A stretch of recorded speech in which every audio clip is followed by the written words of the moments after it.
Kalau tarekat mengingat, kalau hakikat menyaksikan. Apa yang disaksikan? Keberadaan Allah itu pada dirinya. Bahwa Allahnya selalu dekat, berada pada dirinya. Dialah yang menghidupkan danyo, yang memati danyo, yang menggerakkan danyo, yang mendiamkan danyo.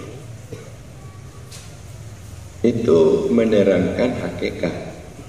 Syariat, tarekat hakikat. Kemudian makrifat terakhir, bahwa oleh Abdul Qadir Al-Jili mengatakan Allah Muhammad. Maknanya adanya Muhammad karena ada Allah. Wujud yang hakiki adalah pada Allah. Jadi Muhammad ini limpahan daripada wujud Allah. Muhammad berarti kita alam semestanya. Untuk Muhammad itu punya orang beriman harus berkeyakinan seperti itu. Wujudnya limpahan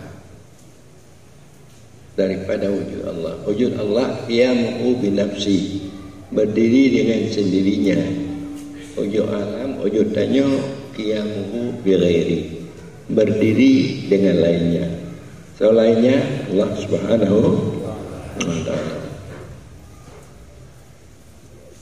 Jadi tidak boleh hanya menyandarkan perbuatan hanya pada diri dia. Perbuatan hanya dari Allah. La haula wala. Itu paham tasawuf kesufian, syariat tarekat hakikat makrifat, pendapat Abdul Qadir Al-Jili.